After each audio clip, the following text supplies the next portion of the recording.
BLUELOCK Chapter 323 has released its official chapter, with the match of BLUELOCK versus Nigeria currently underway. With only 15 minutes left in the first World Cup game, what is going to happen to close out the match? Well, in today's video, I'll be going through the events of the latest chapter and giving my thoughts and predictions as how the events of the latest chapter could impact the rest of the story. Now, unlike my leak videos, this video will contain all official translations and high quality images. That way you can enjoy the BLUELOCK series in its truest and most complete form. So without further ado, let's just jump right into the chapter. The chapter begins where the last one left off, with Isagi rushing down the pitch after stealing the ball from Bello. The opening tagline to the chapter says, "Seeking new worlds and thrills, curiosity drives the Demon King." The chapter is titled Chapter 323, Shining Hope. The announcer says, "Yoichi Isagi has the ball. It's time for BLUELOCK Japan's counterattack." As Isagi rushes towards Onazi, he thinks to himself, curiosity in himself.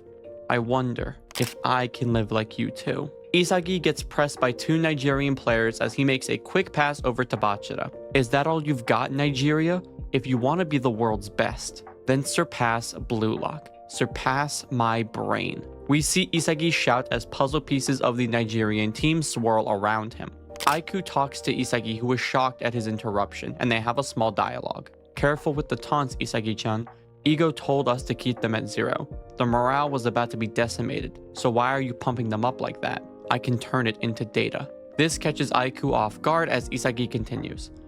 If one of them awakens, I can experience a new form of soccer. We see Isagi smile with this creepy expression.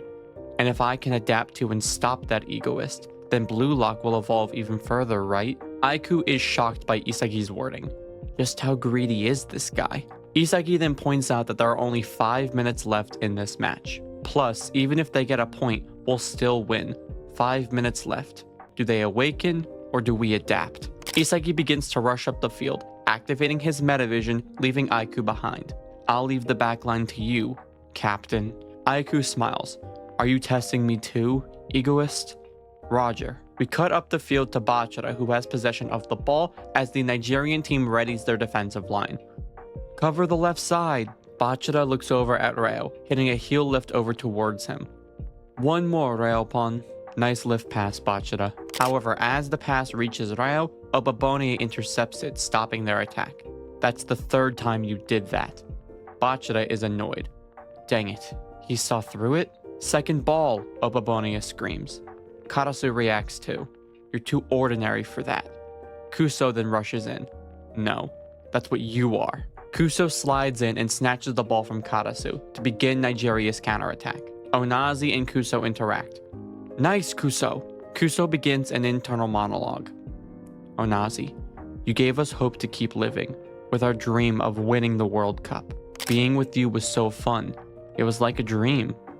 But we see Kuso reminisce about their first meet, along with them winning the African U20 Cup, and we see Kuso sitting inside of his room, staring at his computer setup, talking to Onazi, who is nearby. Hey Onazi, the data says that we haven't been increasing our attacking patterns lately. We're winning, but our scoring power is gradually dropping. At this rate, there's a high probability that other countries will devise countermeasures and shut us out.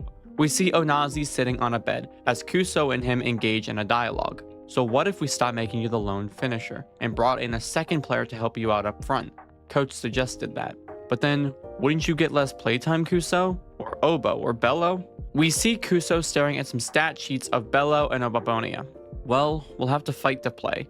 There's always a battle over the starting lineup in soccer. It's time we accept that things can't stay this way forever. Onazi interrupts him. No way. Onazi gets up and stands next to Kuso.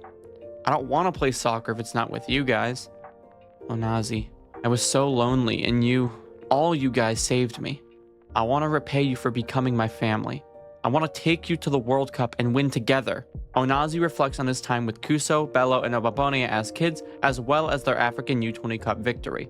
So we won't change our method. We don't need other players. Kuso thinks to himself, Onazi, that makes me so happy I could die. But isn't that choice just gonna kill your own possibilities? Onazi smiles at Kuso. It's fine. I'm here. We transition back into the game as Kuso is rushing down the field, as Karasu and Ryo move in to pressure him. Bello and Obabonia comment on the current moment. Alright, Let's do this, Kuso. Go. Kuso begins a small internal monologue. In the end, I caved to Onazi's kindness and couldn't say it. And before I knew it, our dream had gone from win the World Cup to be together. Karasu and Reo press Kuso as Isagi stands behind them watching, as Onazi runs behind all of them. Kuso continues. But now, that's been exposed here by BLUELOCK. No, Yoichi Isagi exposed it. Onazi screams to Kuso.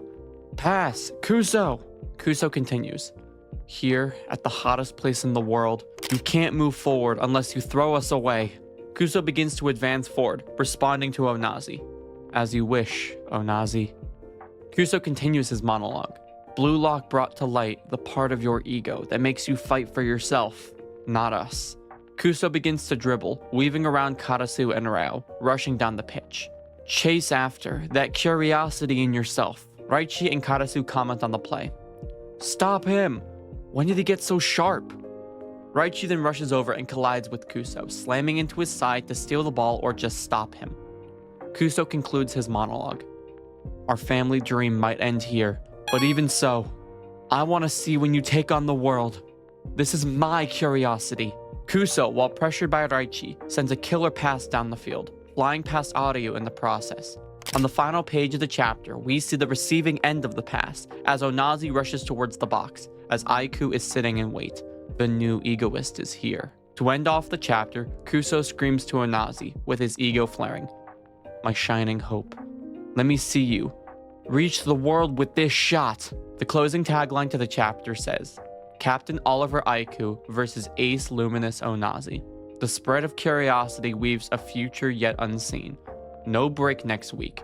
To be continued in chapter 324, titled Afterglow. And that was the chapter, and while it probably wasn't what a lot of people were expecting, I think it was still a very good chapter. Before I get into my thoughts though, I want to remind you guys that if you are enjoying the video so far, to leave me a like and subscribe down below to see more awesome BLUELOCK content just like this. Starting with the beginning of the chapter, I know a lot of people weren't very happy that Isagi didn't score a goal, but I honestly think that the events of this chapter were better for him as a character. I know a lot of people like to see Isagi score goals, but I like seeing the chapters focused on his philosophy as a striker and a person, especially with how the 50-day period post-NEL changed him. Honestly, comparing pre-NEL Isagi to current Isagi, it's like they're two different characters, and I think it's pretty cool to see this new version of him. Even Aiku was shocked with how greedy Isagi had become, wanting to use Nigeria for the purpose of his own evolution and nothing more. It seems like he's taking the qualities and mentality from Noa Noa and the stuff that we saw at the end of the PXG game, and BLUELOCK's own ideologies as a whole, and kind of just fusing them into one new style. Like, Isagi realized that these opponents that he's playing against could be used as tools for evolution, so he's begun to see them as tools to help advance himself to a new level. Like, I know I'm not the first person to say this, but I'm sure we can all agree that this is going to backfire on Isagi at some point. I mean, seeing everyone as tools, both friend and foe, is bound to go wrong eventually. Just look at the interaction with Hiyori and Karasu during chapter 311. Isagi not 2 months ago was saying that Hiyori was the only person who could help elevate his plays, and Hiyori himself is the best passer in BLUELOCK, so to say that he's subpar when he was the reason for beating Ubers is kind of insane.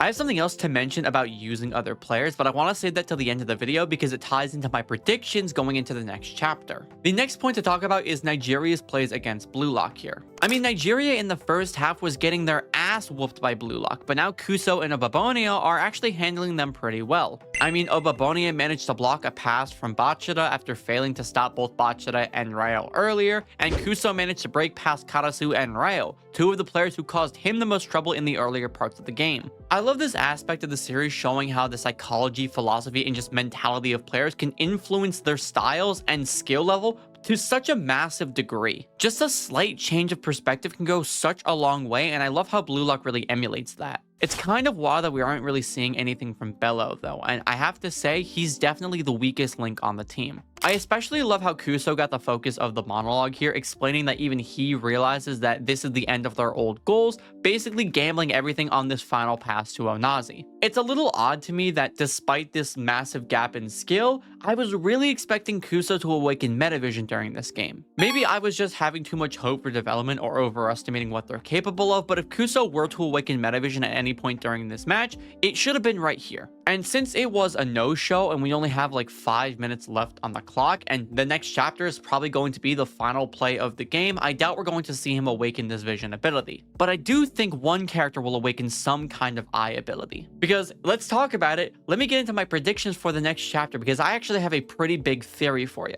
So at the end of the chapter, we see that Aiku and Onazi are about to have their matchup against each other. Now, Isagi challenges Aiku at the beginning of this chapter and basically tells him to not let Nigeria score, and it's basically now his task. He's tasking Aiku with keeping Nigeria at 0. Based on the ending, I believe that Onazi and Aiku will match up against each other, but it will lead to Onazi's downfall because I think that Isagi is going to stop him. Going into this matchup, I believe that Onazi is going to hit his awakening, and I think he's going to unlock Predator Eye and use it to beat Aiku in this matchup. Kuso tells Onazi to end the game with a single strike, and I believe that the best way to enhance Onazi's ferocity and deadliness as a striker here in this moment, discovering his truest curiosity, would be to awaken Predator Eye. Based on the evidence from this match, Onazi plays his best and presents as a restrictive type of egoist, sharing similar performance qualities to Bato and Rain in particular. He needs some kind of outside stimuli to reach his peak performance, and with his awakening basically happening now,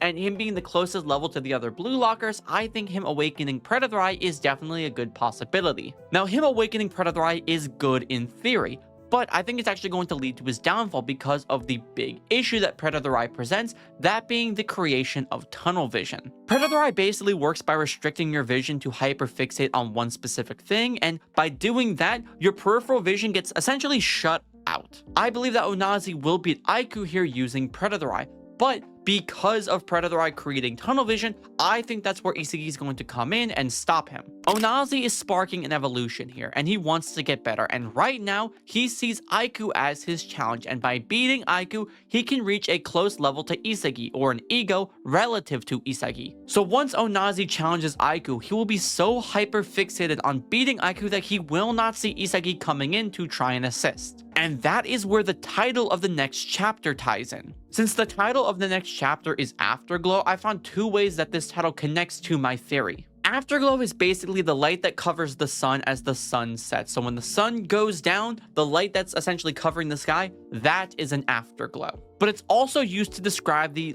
action of basking in something, like basking in your afterglow, basking in your victory, basking in the event that you just participated in, because the light is basking over the sun, the sky, even though the sun has set. I believe that Onazi will be caught off guard because he's now essentially basking in the afterglow of beating Aiku. He's basking in his victory in this one challenge. He's hoping to awaken, and he will not see Isagi coming in. This relates to the current action that's happening right here. Onazi has been called a luminous Onazi, or essentially a shining light, or some might say a glow. So what if Onazi beats Aiku and then Isagi rushes in, essentially coming in after the glow, being Onazi, beats Aiku, after Onazi, the afterglow. This also aligns well to what Isagi was saying to Aiku at the beginning of the chapter. He's challenging Onazi and Aiku, testing Onazi's evolution against his own adaptation. Not to mention, the closing tagline of the chapter mentions a future yet unseen. But what if it isn't an unseen future, but it only appears to be that way to Onazi and Aiku? Isagi comes in, he predicted the future, a future that was seen only to him. We also saw Isagi with Onazi earlier in the chapter, so I think that this theory kind of lines up. But it also ties into Isagi's own training. Isagi was tasked by Ego to learn about game-changing moments. Because of what he said to Nigeria and because of what he said to Aiku in this chapter, he is manufacturing his own game-changing moment. Isagi knows how to read and understand game-changing moments. He just created one, and now he can see it and is going to move in to stop him. But that's my theory. I don't know how accurate it will be because the leaks will come next week. Hopefully I'm correct in hindsight. And with that, those were just my thoughts and predictions regarding Blue Lock chapter 323. Now, we are not on a break week this week, so the leaks for the chapter will be dropping around the same time next week, and that also goes for the official release. But aside from that, I hope you guys did enjoy this video and will continue to enjoy it in the future. I also just want to leave a final reminder to join my Discord server if you're ever interested in getting any more involved with our amazing community. As for the question of the video though, what would you rate Blue Lock chapter 323 of the Blue Lock manga on a scale of 1 to 10? Leave me your thoughts down below in the comment section. And like always, I've been Aero. Thank you so much for watching. Like and subscribe to see more awesome Blue Lock content just like this, and I'll see you all in the next one.